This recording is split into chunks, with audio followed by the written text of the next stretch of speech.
Hoy es 18 de Tammuz. Eh, para poder entender esta Yom Yom, hay que entender el, el, no sé decir, el calibre de los Hasidim que había en la época del Alter Rebbe. ¿No es cierto? Cómo se preparaban, cómo llevaban a cabo las enseñanzas del Rebbe, las indicaciones del Rebbe en forma particular. Uno de esos grandes Hasidim se llamaba Rabbi Moshe Vilenker, o Vilenker, que era un gigante entre los Hasidim. Y el Alter Rebbe le dijo así: Moshe tiene, Moshe tienes mojín de Gadlut, intelecto de magnitud, una mente capaz de integrar aún conceptos opuestos. Y en sus 10 años de esfuerzo denodado, ha logrado mediante su labor una intelectualidad poderosa, de capacidad de amplio espectro. Eso se llama Mohin Rehabim. El término Mohin Rehabim quiere decir intelecto amplio.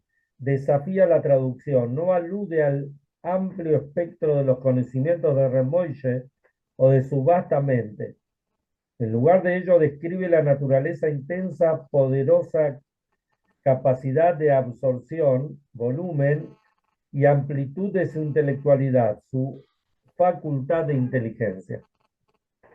O sea que el Alter Rebbe le demostró todo lo que él tiene. Y después dice, durante 3 años, Rabbi Moshe Vilenker se preparó para entrar al Yehidut con el Alter Rebbe. O sea, no es que llegó y entró al Rebbe.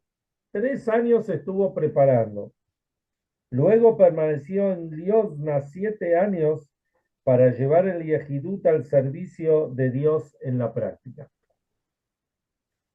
Bueno, vamos a estudiar hoy algo que por lo menos hasta ahora no lo hemos estudiado, por lo menos la pregunta en sí, que muchas veces cuando lo estudiamos en las Parshiot, a veces, no sé si le damos eh, cada palabra de la Torah es importante, pero de repente hay temas que por ahí no nos llaman tanto la atención.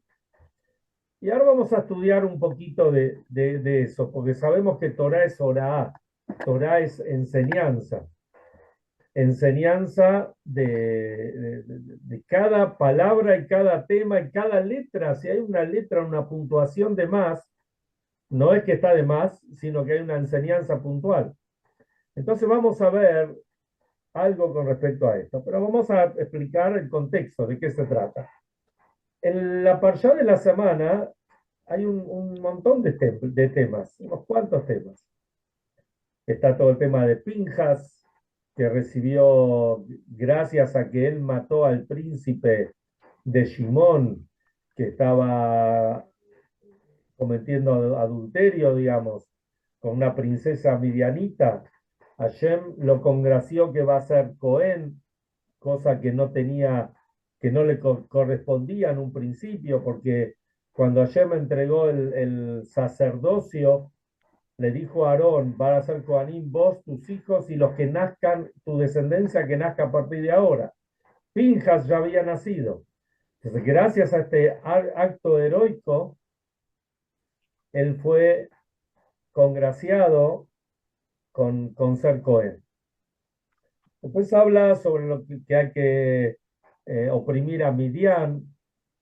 Después habla la Parshá, y de eso vamos a hablar ahora, hace un censo, un nuevo censo. En varias oportunidades en la Torá hace censos, después de determinados hechos. Acá, como estaban próximos a entrar a la tierra de Israel y hubo varios episodios que diezmaron en cierta forma al pueblo, había que saber cuántos son.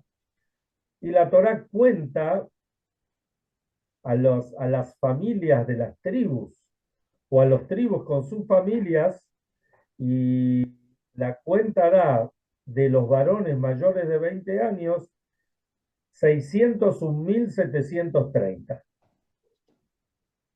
Ese es el número. ¿Qué significa? No lo sé, el número en sí. Eso lo vamos a pensar en otro momento. Pero sí hablemos lo siguiente. ¿En base a qué está tomado este cálculo? ¿Cuáles son las familias que se cuentan?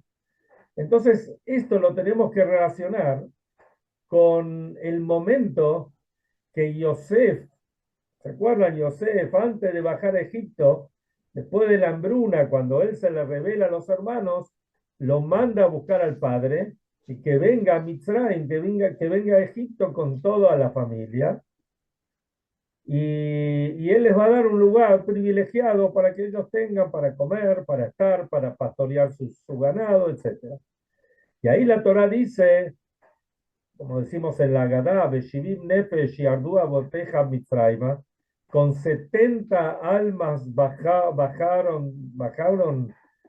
a Jacob a Egipto.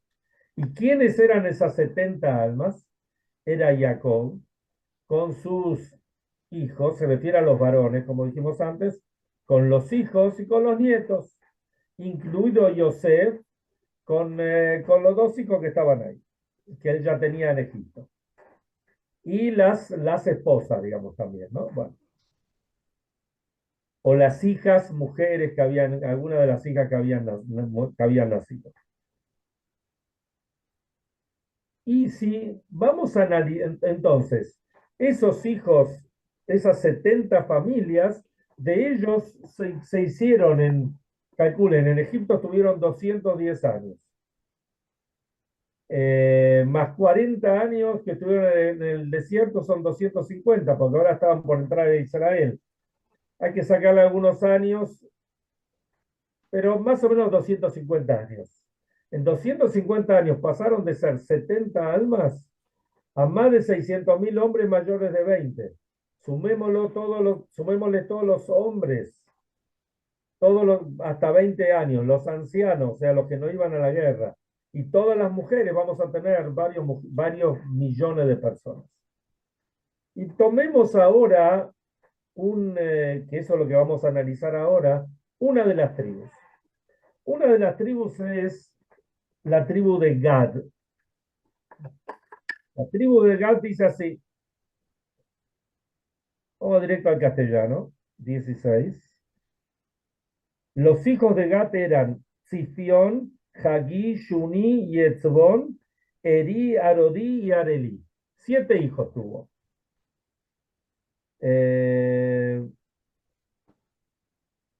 Y después dice que la cantidad que forman la familia de Gad eran 40.600, si no me equivoco.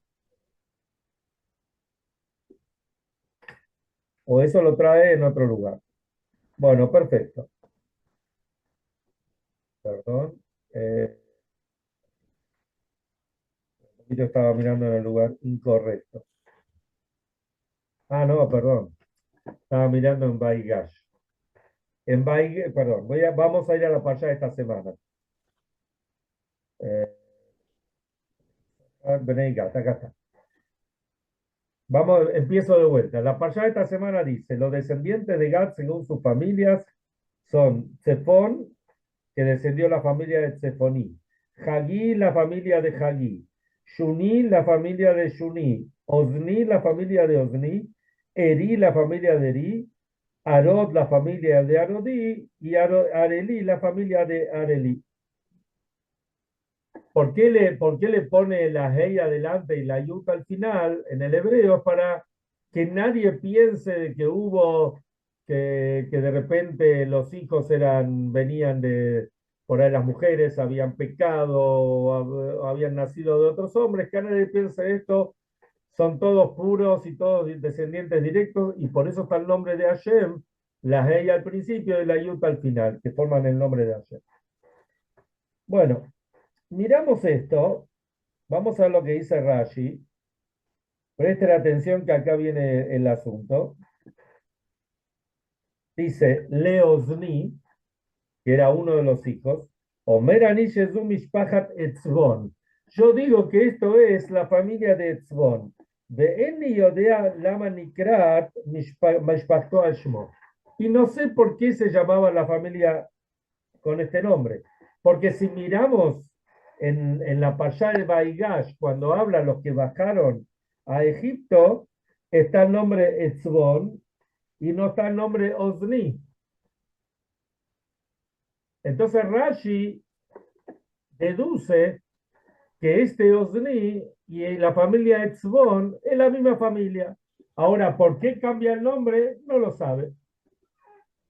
Acá hay un comentario, por ejemplo, hay muchos comentarios, imagínense, si hay un nombre que cambia de una parasha a la otra, hay un montón de comentaristas que hablan sobre esto.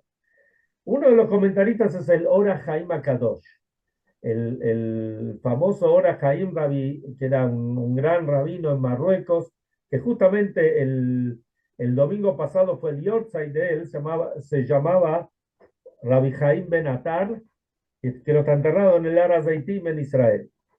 Y él dice así, ¿qué quiere decir? ¿Cómo sabe Rashi que esta familia es justo esta familia? Por ahí no. Y él contesta de otra manera. Él dice, muchas familias, digamos, normalmente las familias se las llama por el primer patriarca, digamos, ¿no?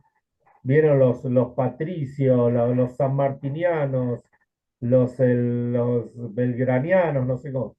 No sé, los descendientes, los de Moreno, qué sé yo, los descendientes de familias patricias. Pero a veces la familia va creciendo y hay ramificaciones. Entonces se lo puede llamar con el nombre de alguna ramificación. Así dice el Ora Haim Akadosh. Pero es tan grande el Ora Haim Akadosh que dice, después encontré en una tosefta, en un midrash, que esta familia y esta era la misma familia. Etzbón y Ozni eran la misma familia. Ah, entonces dice así, dice Rashi, por ahí no sabía por qué le cambió el nombre, por qué la Torah lo llama de una forma o lo llama de otra.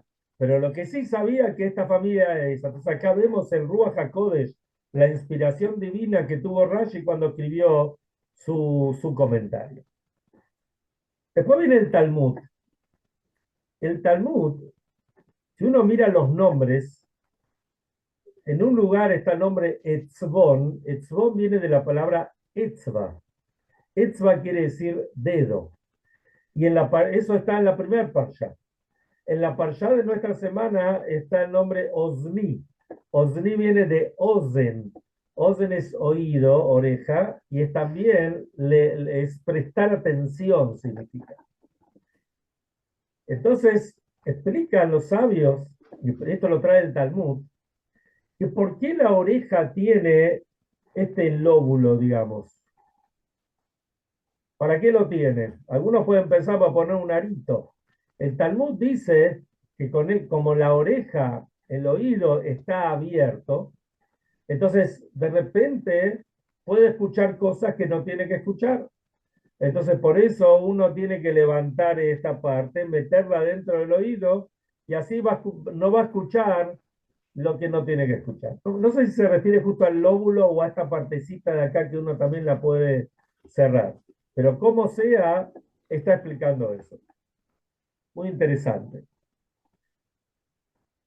Analicemos ahora a la tribu de Gad. ¿Quién era esta tribu de Gad? O mejor dicho, ¿quiénes eran los vecinos de Gad? Hay una expresión que dice, hoy la rayá, hoy lishgenó. Pobre, porque al final de cuentas tenemos que sacar una enseñanza para nosotros hoy en día. Pobre el malvado y pobre su vecino. El que tiene un vecino malvado, pobrecito de él. Y ahora sí ya vamos a analizar. Así también dice, Tov la tzadik de Tov lishkenó. Es bueno para el tzadik y bueno para el vecino. O sea que no es bueno tener un vecino malo, y es muy bueno tener un vecino tzadik, un vecino bueno. Es por la influencia. ¿Quiénes eran los vecinos de Reubén? De Gad. Me estuve adelantando. Como estudiamos en la Parshá de Bamidbar, al comienzo de este libro, del cuarto libro de la Torá, el pueblo de Israel estaba dividido, las 12 tribus estaban divididos en 4 campamentos. Cada campamento tenía 3 tribus.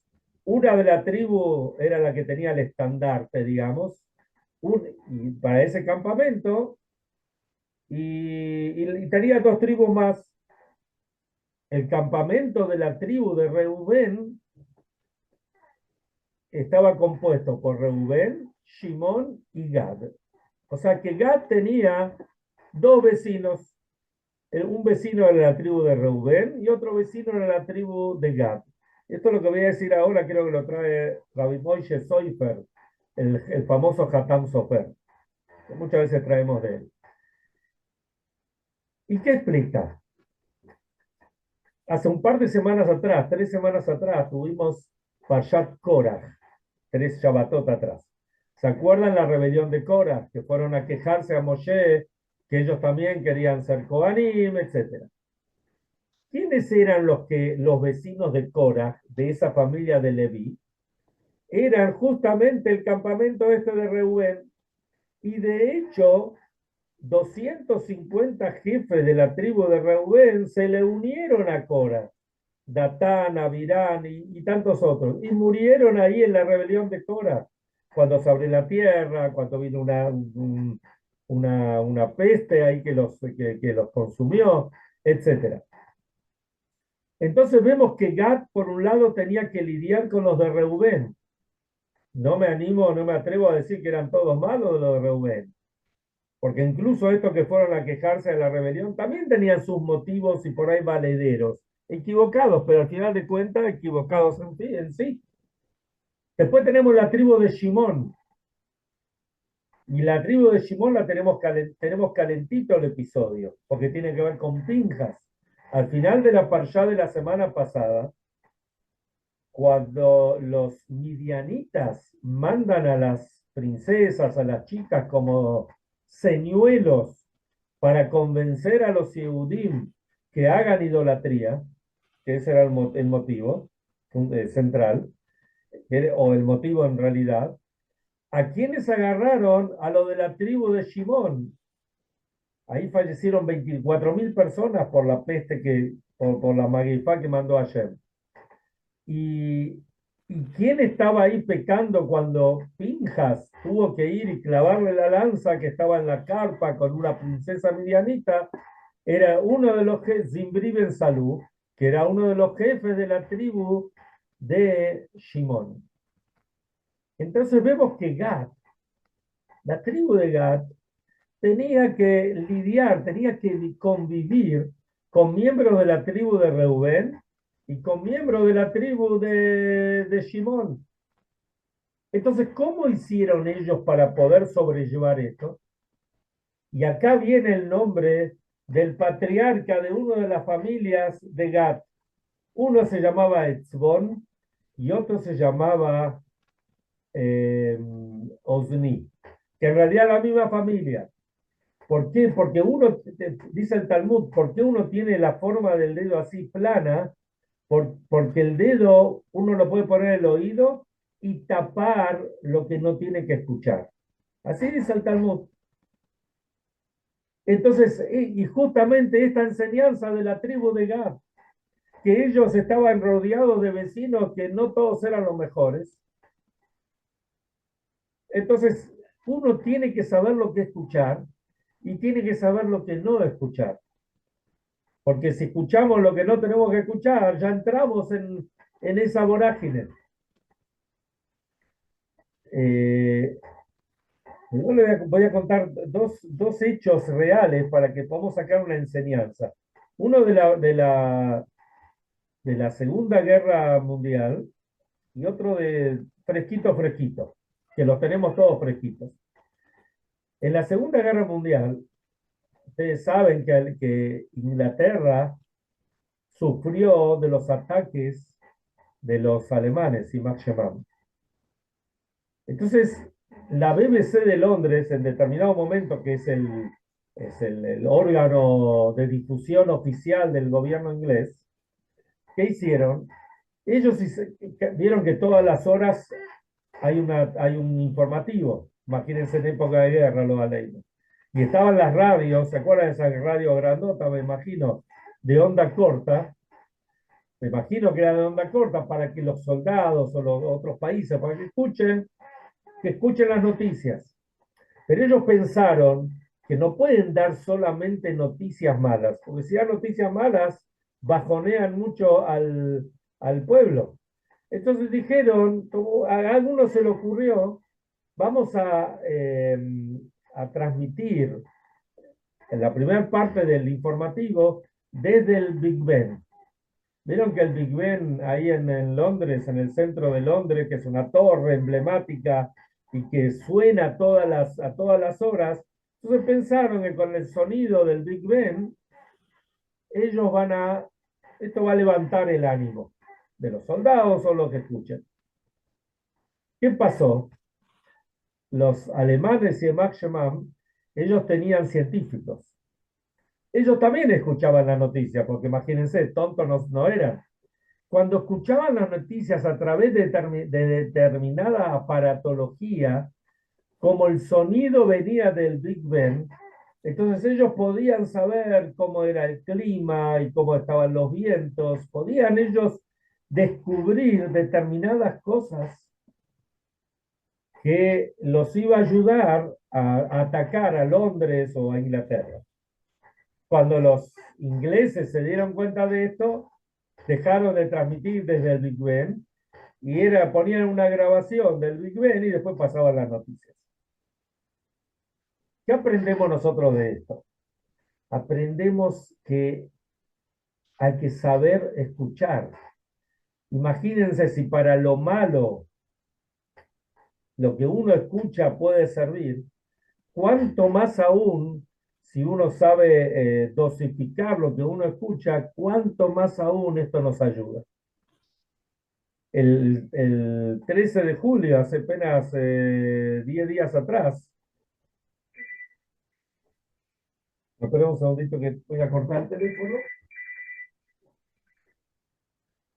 Hace 10 días atrás, un Shabbat, Shabbat, hace 2 Shabbat atrás, en una localidad de Pensilvania, creo que se llama Butler o algo así, pequeña localidad, a Trump casi se salvó por milagro de que no lo asesinen. La bala del francotirador le pegó en la oreja, le agujereó la oreja. Si él no hubiese movido la cabeza o la bala hubiese ido unos, no sé si milímetros o menos hacia el lado de Trump, no contaba el cuento, como se dice. Él contó algo que el Talmud lo trae. Él no lo trajo en nombre del Talmud, pero en realidad el Talmud lo trae. Él perdió mucha sangre y le dijeron los médicos que del oído es de los lugares del cuerpo humano donde más sangre sale. No le supieron explicar por qué, pero esta es la realidad. Y en el Talmud está traído que por el oído es un órgano tan importante que, que todo entra por ahí. Miren qué interesante. Hay una ley que dice, cuando aquellos que estudian la Guemará, Babá Kamá, sobre incidentes o accidentes de trabajo, a propósito, sin querer, si una persona hirió, aunque sea accidentalmente, a otra persona, digamos, hay diferencias, si era un diente, si es un ojo, si es un oído, si es una mano, si es una pierna, ¿cuánto tiene que pagar? Ahora, si es el oído, tiene que pagar por todo. ¿Por qué? Porque lo ha leído una persona que no escucha, está desconectada, no puede entablar ningún tipo de relación con otros. Entonces, al no haber relación, entonces tiene que pagar por todo. Entonces, acá vemos lo importante que es el oído. Pero más que el oído leazín, no es solamente escuchar, sino prestar atención, saber qué escuchar y qué no escuchar. A veces es difícil cuando alguien nos viene a contar algo, decirle, no me cuentes, no quiero saber. Aparte uno puede pasar por un falso tzadik, ¿no es cierto? La gente puede pensar, este se está haciendo el tzadiquito, por eso no quiere escuchar. Pero muchas veces uno no quiere escuchar y por no caer en esa, bueno, sin querer queriendo, escuchamos. Pero a veces, bueno, uno puede dar un paso al costado sin que nadie lo vea, sin que nadie empiece a hablar de él, por qué se fue de la ronda. No solamente por el Yates, por el Lashon Hara. El Lashon Hara de por sí seguro que no es algo correcto, no es algo bueno. Pero más que todo, para no escuchar cosas que uno no tiene que escuchar. De repente, si hay cosas que uno no escucha, va a tener una mejor calidad de vida y va a poder ser mucho más positivo en lo suyo. Especialmente estos días. Ayer fue Shivasar de Tammuz, 17 de Tammuz, empiezan las 3 semanas. Y si uno mira el Shulchan Aruch, el otro día en el Bet Knesset que estuvimos estudiando las leyes de estas 3 semanas, y fundamentalmente las leyes hablan de todo lo que no se puede hacer en estas 3 semanas. No se puede cortar el cabello, no se hacen fiestas, no se escucha música, no se come, no se estrena ropa, no se comen frutos nuevos, todo no. Viene el Rebe, y acá vemos cómo el Rebe es el Moshe Rabbeinu de la generación. Solamente un líder puede tener esta visión. El Rebe no se enfocó en estas 3 semanas en todo lo negativo. El Rebe se enfocó en todo lo positivo que podemos hacer. Y el Rebe nos dijo así, si el templo, especialmente el segundo templo, se destruyó por Sinat Hinam, se destruyó por odio gratuito, y nosotros, nuestro exilio, nuestra diáspora actual, es por el segundo templo. Porque después del primer templo que lo destruyeron los babilonios, fueron a Babilonia, volvieron, después reconstruyeron el segundo templo. No fue como el primero, como el de Shlomo, con toda la revelación divina que había, pero el templo estaba. Pero hoy estamos con el exilio romano, que fue el que destruyó el templo. Entonces el motivo fue Sinat Hinam, odio gratuito. Entonces, ¿qué tenemos que hacer en este momento? Tenemos que en estos días, que esto nos sirva para todo el año, por supuesto, fortalecernos en el Abat Israel, en el Abat Hinam, en el amor gratuito. Y el amor gratuito no es solamente por aquellos seres que realmente amamos, ¿no? Porque uno, a la esposa, a los hijos, a los nietos, a los familiares, a los padres, uno los ama por naturaleza. Y aunque un hijo meta la pata, uno lo va a seguir queriendo, va a tratar de justificarlo, lo que sea. Pero de repente nos encontramos con otros Yehudim. Y la verdad que merecen que uno, no voy a decir que los odie, pero por lo menos que los rechace por la conducta que a veces tienen. Acá donde tenemos que fortalecernos en el Abad Israel. Tratar de encontrarle al otro la parte nueva, como trae el Alter Rebbe en el capítulo 32 del Tania. Eso les recomiendo leerlo y estudiarlo. Ahí el Alter Rebbe dice, es verdad, hay una mitzvah de odiar al compañero cuando el compañero no se comporta como corresponde. Pero dice, primero que tiene que ser alguien que esté a tu altura, a la misma altura en el estudio, en comportamiento, etc. Y segundo, uno, ¿qué es lo que odia? Uno odia lo malo, lo equivocado que hizo el compañero.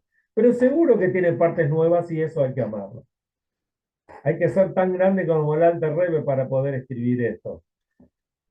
Pero ya que nos dice qué es lo que hay que hacer, entonces seguro que nosotros, esforzándonos, bueno, podemos alcanzar esto. Entonces esto es lo que tenemos que hacer estos días. Aumentar en esto, aumentar en acá, que eso también tiene que ver con el amor al prójimo. Y también estudiar las leyes de la construcción o reconstrucción del Bet HaMikdash, como está traído todo aquel, así dicen los sabios, que se ocupa de la construcción del Bet HaMikdash, va a ser considerado que él mismo participó de la construcción. Y esto que vamos a estudiar, cada uno en particular, vamos a tratar de poner todos los días un poquitito, aunque sea alguna alajá del Bet HaMikdash, pongamos algo, lo que el Rambam trae al comienzo de las leyes del Bet HaMikdash, tiro aunque sea algo cortito, trae que desde que entraron a la tierra de Israel pasaron por distintos lugares hasta que se construyó el templo. Primero estuvieron en no me sale el nombre. Bueno, primero estuvieron en el 14 años de la conquista, tuvo el Mishkan tal cual estaba, ya me va a salir.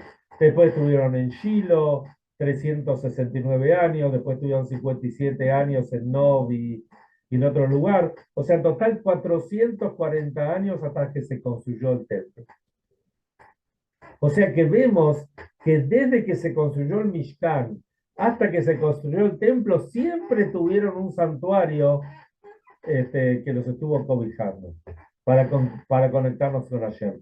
Que sea la voluntad de Hashem que nosotros también tengamos el zehut de tener el santuario, el Bet HaMikdash, ya reconstruido con el Mashiach, y vamos a seguir estudiando Bezrat Hashem ahí en el Bet HaMikdash. Si nos dan un lugarcito ahí o por ahí en los alrededores, vamos a encontrar un lugarcito para seguir con el Shivu.